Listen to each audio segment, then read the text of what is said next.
current ongoing incentive program for home buyers, which is the Move In Now program, which allows a buyer or investor to immediately use the property with the payment of the down payment and the completion of documentary requirements to facilitate people enjoying the benefits and living in the property. Thank you, Ms. Joy, for bringing our friends together. And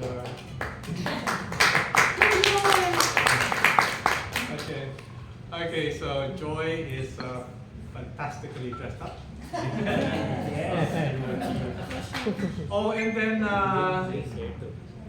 okay, we're going to do something here later. If you notice, there's a bowl of pebbles here. So we would like each one of you to take a pebble and to write your thoughts or something, something for this occasion. So you don't get to keep the rocks. Okay, just write something for this occasion, and they can give them to Joy later. So what we will do is we will compile for each project. We will compile it and then make a little motif. Okay, so now I'd like to introduce to you a very important person in the SMDC family. You've met him before. He is Mr. Sandro Javier, our Vice President for Project Development Cluster. Okay, and Mr. Javier.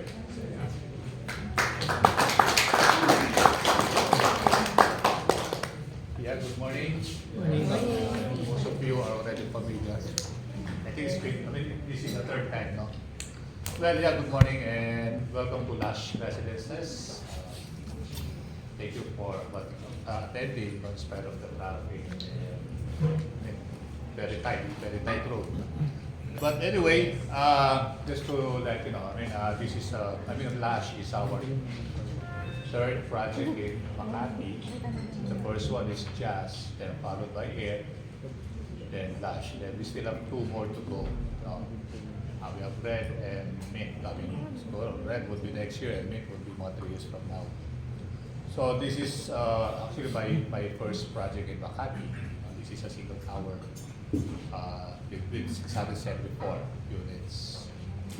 Okay, this event is very special to us, so very special, important to us because it marks the opening of our mall. Just a strip and to correct. Then we have the media tour. Then later on in the afternoon, we have an open house. Then it also starts yung official turnover of units to our respective buyers. So this project is already ready for occupancy. That's why we have this campaign, the Move In campaign, wherein there are we offer payment terms that you can already avail. As an example, early occupancy program, if you avail of 5%, then you can already move in. So may mga ganun kaming mga programs now. So this is already included in the RFO program, the project. Okay, so then after this, I think we'll be talking again as a question and answer. But again, after me, now magtutuloy dito sa project would be my assistant project director, si Architect Sen Velasquez. Okay, so thank you for coming and enjoy the day. Thank you. Thank you, Mr. Javier. So, before we proceed, I'd like to introduce you members of the team behind Lush. So first, I'd like to introduce to you the project development manager, architect, Jansen Velasquez. He'll be speaking in a bit, and he'll also be touring you. And so, he's an architect. You can ask him the deep questions about this property. And then we have, of course, our brand manager, Mr. Robin Aguilar. And then it's Robin with a V. Robin. You have Joy and you have Hazel. The brand's team lead is here. So Dottie. Mr. Dottie. Dottie. Okay. And Dottie is our team lead for brands management under marketing. Okay. So he's the brains behind many of the things. Yes, and this is his, this is Dottie's project. Close to his heart.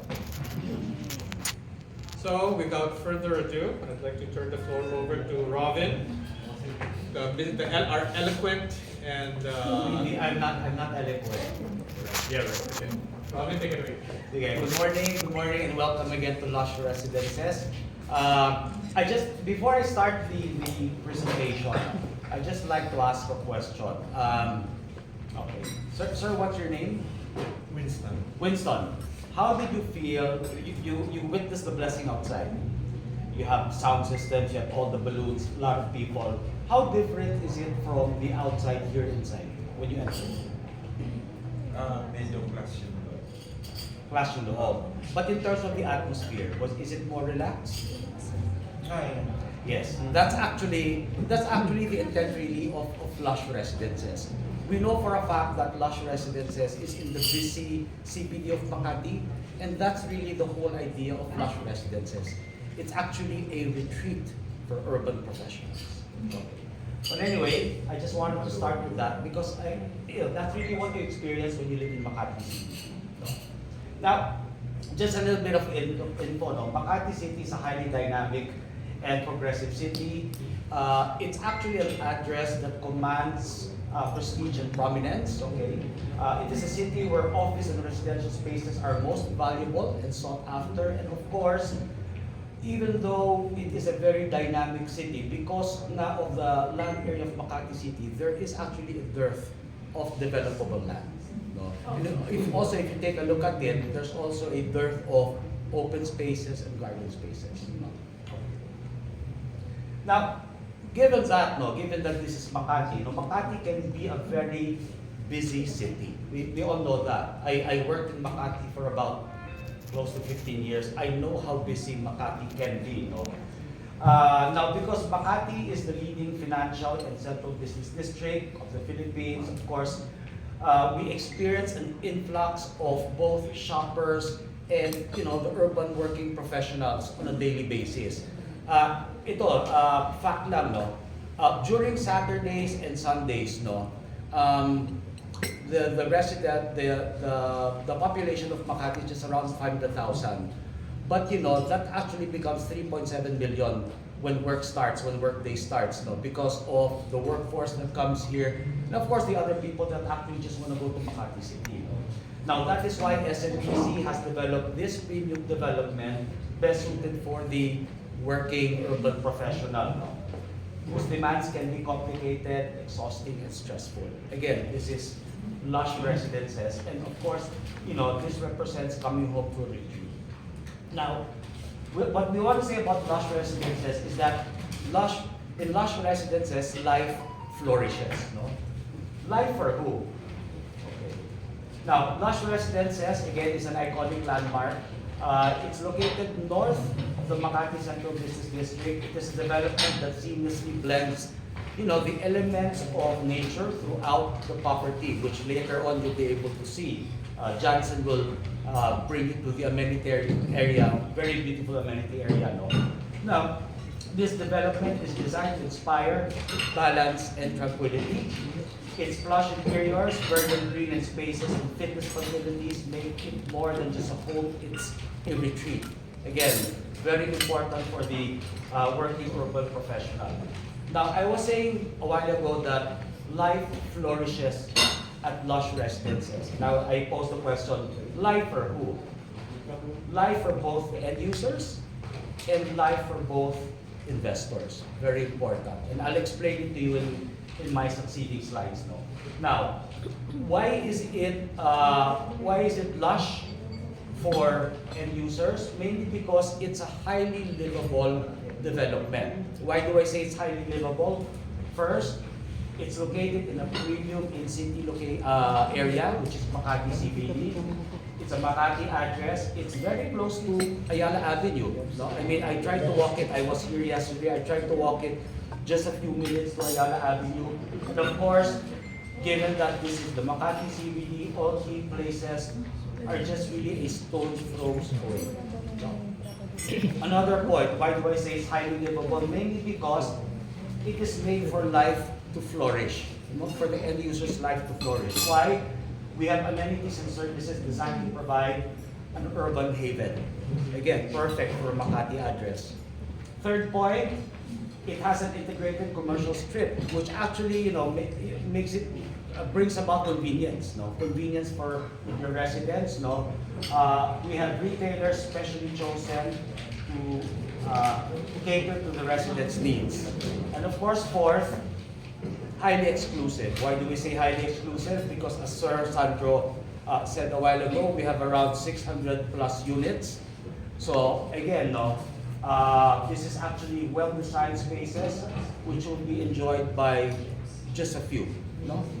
Okay, so those are the 4 points why we say that it is highly livable here at Lush Residences. Now that's for the end user. How about for the investor? 4 points also. First, Makati is a prime location. Now if you take a look really at the historical growth in terms of land values of Makati, Makati prices rose by almost 132% from 2010 to 2018. Okay. And in 2019, condominium prices rose by 9.4% in 2019. Okay. Well, that was really a good year, but of course we all know that the pandemic hit us. But Makati is still Makati. Okay.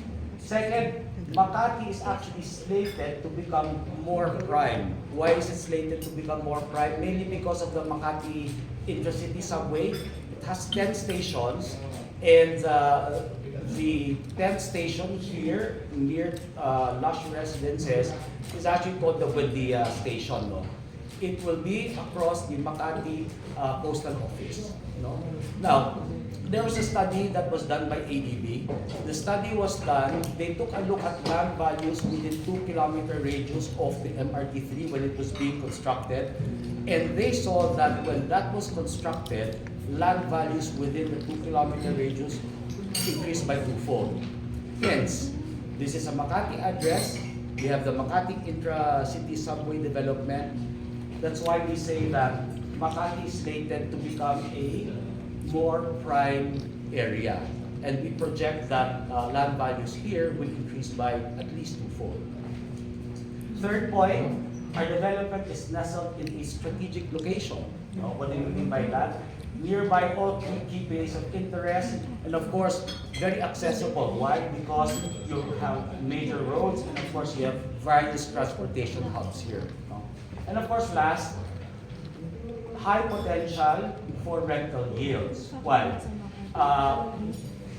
Interest, just to take note, interest in Makati condos increased in 2022. This is actually based on a study, and the average annual rental yields of SMDC Makati projects is between 204,000 to 540,000. So again, these are the 4 reasons why, again, we're saying that Lush Residences is also perfect for investors because of the location, because land values will increase because of infrastructure development, because it is a development that's nestled in a location that's accessible, and of course, high potential for rental yields.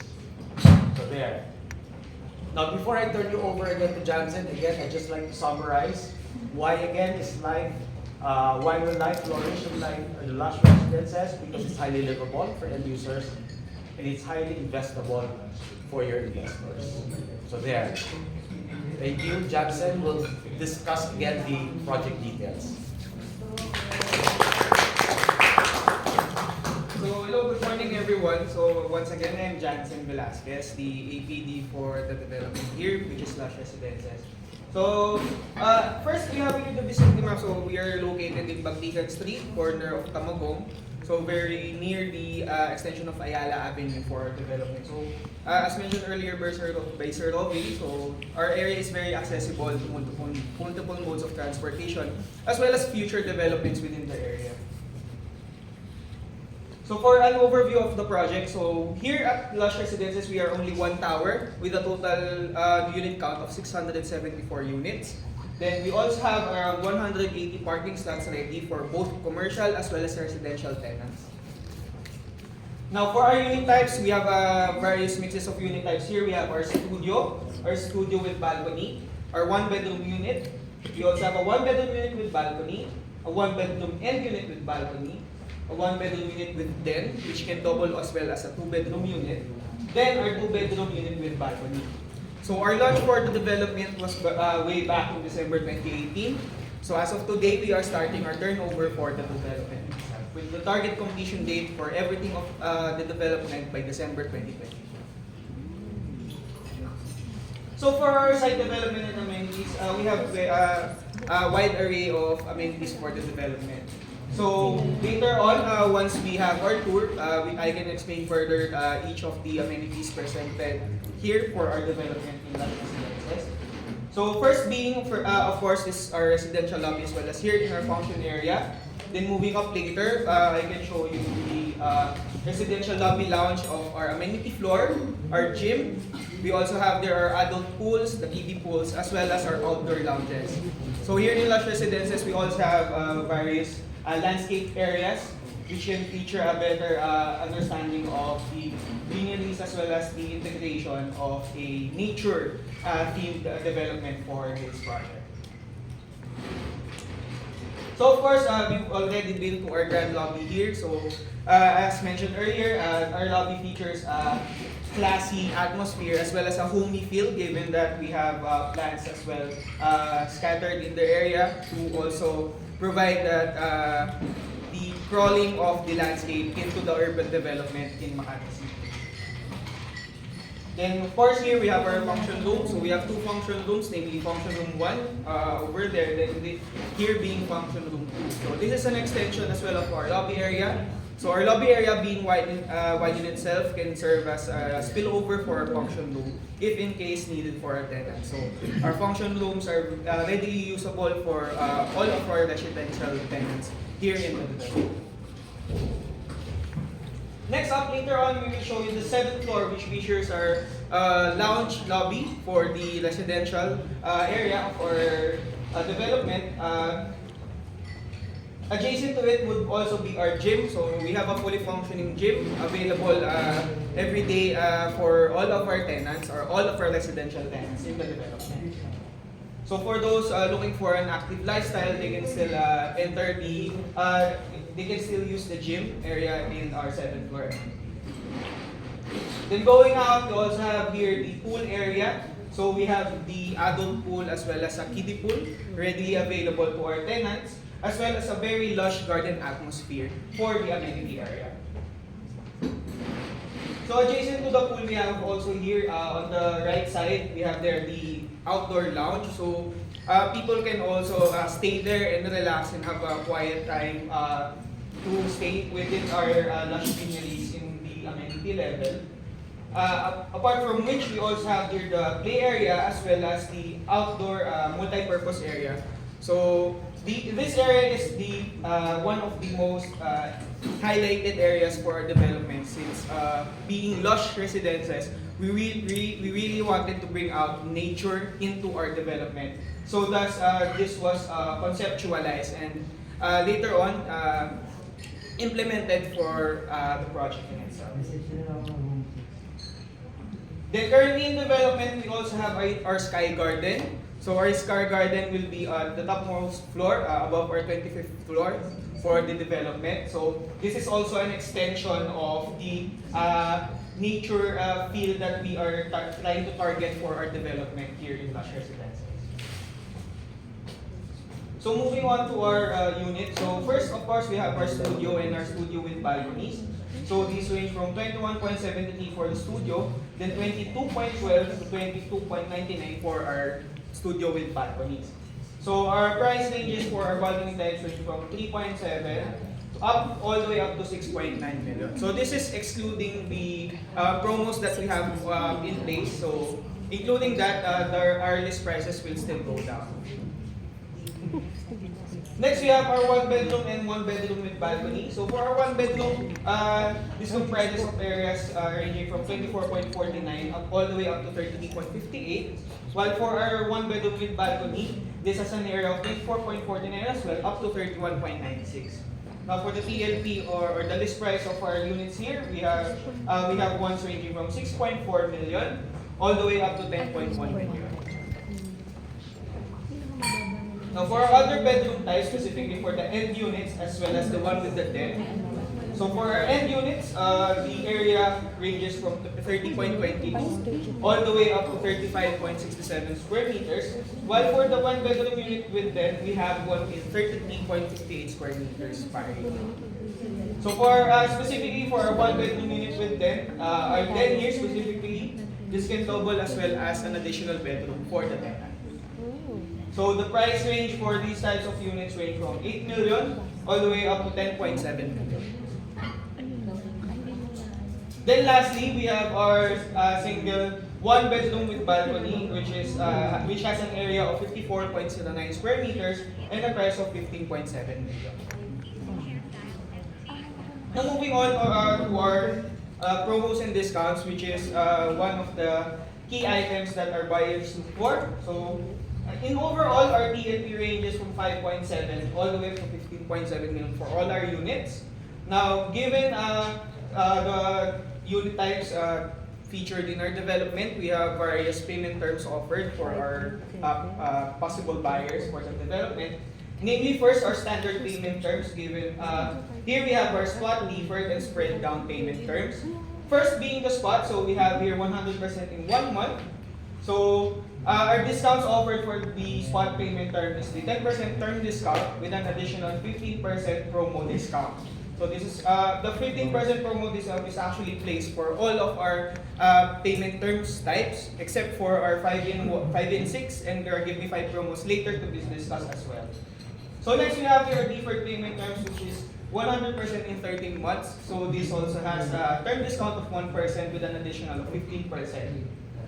Next, which is our standard spread down payment, which is 12% in 12 months and 88% through cash or bank, which has a promo discount of 15% only.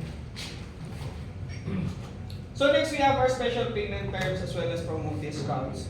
First, we have in line is our 5 in 6 promo term, which is 5% in 6 months and 7% in 24 months, with the rest being through cash or bank. Now, this offers a benefit specifically to our sellers, so they will receive additional commission for this type of payment term. Next up, we have our Give Me 5 spot promo, which is 5% in 1 month and 7% in 29 months. So for this one, our sellers, apart from a 1% discount in place, they will also receive double commission for a successful buyer turnout for the unit. Next, we have here a special intense promo term, which is 10% in 36 months and 90% through bank financing. So this offers our 15% promo as well. And last of our special payment terms is our special spot payment term, which is 20% in 1 month and 80% in 30 months. So this term offers a 5% term discount as well as the additional 15% more discount. So apart from which, we have also our 15K reservation fee special promo currently in place. So for all unit types as well as payment terms, we are offering 15% down payment for the reservation fee only. Then of course, we have here a 100K discount for our open house, which is starting today, October 27. So our buyers, if they paid their reservation fees by the end of the day, they can also avail of the 100,000 discount for all payment terms, regardless of Give Me 5 standard or special payment term. So for our sample computation, so here we just detailed out the monthly amortizations needed for each of our payment terms. So if our buyers need to inquire how much they need to pay, so here we have calculated everything already for our sellers to use as well as reference for all our buyers. So for the lever cash here, our monthly would be at around 517,000. While for our standard term, our monthly would range at around 57,000 all the way up to 157,000 per month. Then for the rest of the terms, first we have here the interns term, which will reach a monthly amortization of 15.7 thousand all the way up to 3.5 thousand for our units. Then for the Give Me 5, we have here the 20,000, that's our range all the way up to 54,000. For the Give Me 5 spot, our MA would range from 16 all the way up to 44, being the lowest for the 7%. Then for our special term, which is the spot 20 and 30 over 80 months, that is 172 to 470,000. So, given a more detailed computation for our intense promo, which is the promo that we are currently promoting more often than the others. So, here we just computed for the monthly amortizations needed for each of the unit types of our development. So I hope we gave you a very detailed explanation for our development, and I hope this further enlightens you as well as encourages you to promote and maybe buy some of the units for Lush Residences. So thank you everyone today, and we hope you enjoy your time later as well when we have the tour. Thank you very much. Thank you, Architect Johnson, for that. You can pick his brains more later when he leads you through the tour. So, Robin, you mentioned that every day the population of Makati increases by about 3 million people. Yeah, That's correct. I used to be part of for most of my adult life. I was part of. I commuted. I would commute from Tandang Sora to Makati. It would take me 2 hours each day. 2 hours coming here, 2 hours going back. So that's 4 hours of my life lost every day. And you multiply that by 3 million. That's a lot. But living here, if I had lived here, my walk to the office would have been 30 minutes. And plus, living here with amenities that would translate to a lifestyle upgrade, because not only will I have more time for myself, for my hobbies, for tapping my creative potential, my entrepreneurial potential, I'd have a place where I can work out and basically improve my life. Okay, so with that. Alright, so let's proceed with the program. So, okay, Architect Jansen will lead you. So, it's going to be a very short tour, because this property is compact and it's vertical. And we will see why this place is called Lush, because it's a property that lives up to its name. Alright, so, okay, please actually, I wanted to start off with our function since we're already here, so I wanted to explain already. At the very least, you guys already have an initial overview of the function. So, we have 2 function rooms as mentioned earlier. So, the total capacity for our function rooms is actually around 200 people. So, if our tenants inquire for this area, for both function rooms, they can accommodate up to that amount of people. So yeah. So given the function room, we also decorated it very elegantly to somehow parang match yung ating lobby. So here we have yung mga accent walls natin as well as a few paintings to match yung parang pinaka-lush theme of our development. So I think we are ready. We can go first to our lobby. So let's all stand up and